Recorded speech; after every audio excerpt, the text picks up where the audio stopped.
Je m'appelle Élodie. J'ai 38 ans. Le soir du dernier réveillon de Noël, ma petite sœur m'a giflé en plein visage devant 25 membres de notre famille, un coup si violent que toute la pièce a résonné. Mais ce n'est pas cette gifle qui a détruit ma famille, le moment qui a tout brisé est survenu juste après, quand ma mère m'a regardé droit dans les yeux pour me dire de demander pardon à ma sœur ou de quitter sa maison sur le champ. Mon père ne m'a pas défendu, il n'a pas cherché à comprendre ce qui s'était passé et il n'a même pas posé les yeux sur moi, il s'est contenté de marcher vers la porte d'entrée pour l'ouvrir en grand et rester là, comme si j'étais une étrangère qui avait abusé de l'hospitalité. Alors, je suis partie dans la nuit glaciale de décembre sans dire un seul mot, sans dispute, sans larmes et sans adieu, dans un silence total. Au lever du soleil le lendemain, le monde que ma famille connaissait commençait déjà à s'effondrer, mais pour comprendre comment nous en sommes arrivés là, il faut remonter un peu le temps. Le trajet entre mon appartement à Lyon et la maison de mes parents dans la Drôme prend un peu moins de 3 heures, une route que j'ai faite des dizaines de fois ces 10 dernières années pour les vacances, les anniversaires et les dîners de famille. Si je suis honnête, la vraie raison pour laquelle je continuais à revenir était bien plus profonde, c'était une promesse. Durant mon enfance, mes parents travaillaient constamment, mon père faisait les 3-8 à l'usine et ma mère faisait des ménages 6 jours sur 7, donc j'ai passé la majeure partie de ma jeunesse chez ma grand-mère, Mamie Lucie. C'est elle qui m'a pratiquement élevée, m'apprenant à cuisiner, à gérer un budget et à distinguer la vraie gentillesse de l'opportunisme. L'été avant de s'éteindre, elle m'a serré la main à l'hôpital en me demandant de lui promettre de garder cette famille soudée. À 22 ans, j'ai juré que je le ferais, pensant que cela signifiait aider dès qu'ils en auraient besoin. Quand mes parents ont eu des difficultés financières, j'ai aidé, quand la toiture fuyait, j'ai payé les réparations, et quand ma sœur Léa a voulu ouvrir son institut de beauté, j'ai financé l'apport initial. Lorsqu'ils ont renégocié leur prêt immobilier et qu'ils ont eu besoin d'une caution, j'ai signé les papiers. Au fil des ans, j'ai discrètement dépensé plus de 250 000 € pour soutenir ma famille sans jamais compter ni demander de reconnaissance, car je pensais que c'était cela, la loyauté. En arrivant chez mes parents le mercredi avant Noël, le SUV rouge rutilant de Léa trônait déjà au milieu de l'allée comme s'il possédait les lieux. Je me suis garée près de la route avec mon coffre rempli de plateaux de traiteur, de chapons, de gratins et de bûches que j'avais commandés dans un restaurant près de mon bureau. Depuis 6 ans, je payais l'intégralité du repas de Noël sans que personne ne me le demande, mais sans que personne ne propose de m'aider non plus. À l'intérieur, Léa disposait des amuse-bouches sur un plateau comme si elle animait une émission culinaire, tandis que ma mère ajustait la décoration de la table.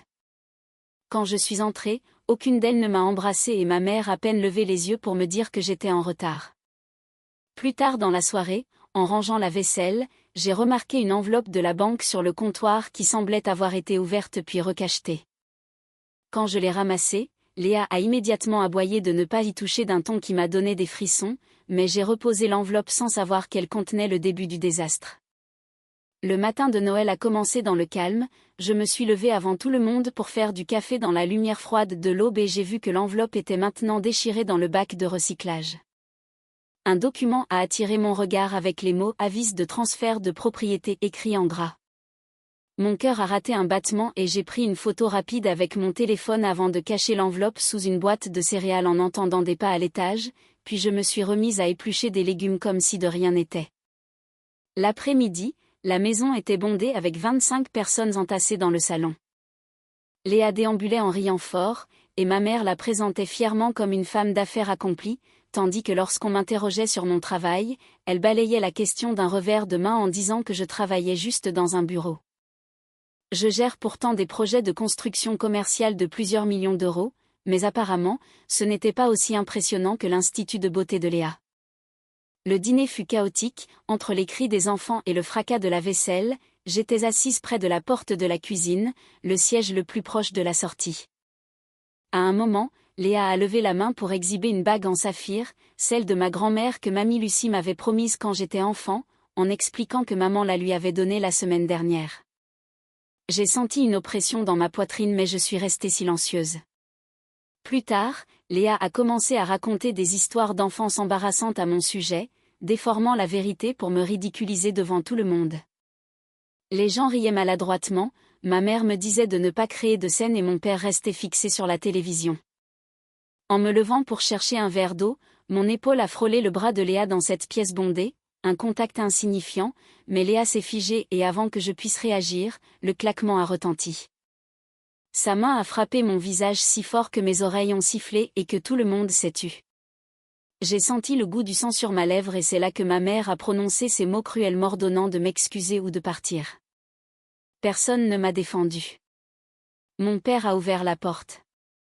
Je suis rentrée chez moi et 3 heures plus tard, j'ai trouvé dans ma boîte aux lettres un document officiel confirmant que l'acte de propriété de la maison de mes parents avait été modifié, mon nom avait été supprimé au profit de celui de Léa avec une signature imitant la mienne.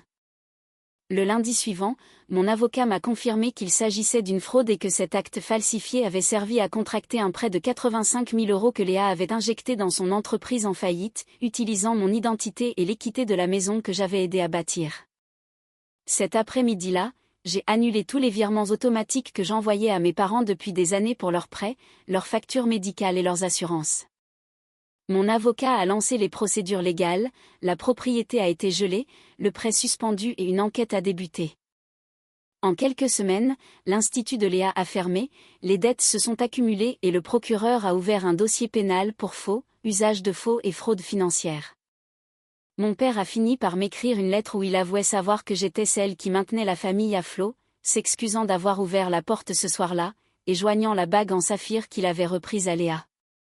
6 mois plus tard, l'affaire s'est conclue par un accord où Léa a été condamnée à rembourser les sommes sous peine de prison, et l'acte de propriété a été rétabli. J'ai alors fait quelque chose d'inattendu en revendant ma part de la maison à mes parents pour 1 € symbolique, non pas par générosité, mais parce que je ne voulais plus rien avoir à faire avec eux. Pendant 16 ans, j'ai cru que protéger ma famille signifiait me sacrifier, mais j'ai compris que même les ponts ont des limites de charge et que parfois, la chose la plus courageuse à faire est de s'en aller. Aujourd'hui, je vis dans un petit appartement calme qui m'appartient totalement, et quand je regarde la bague de ma grand-mère briller à la lumière, je repense à ma promesse. J'ai essayé, vraiment, mais garder une famille soudée ne devrait jamais signifier les laisser vous détruire. Alors je vous le demande, si vous aviez été dans cette pièce ce soir-là et que votre propre famille avait choisi le silence plutôt que la vérité, seriez-vous resté pour vous battre ou auriez-vous franchi la porte comme je l'ai fait ?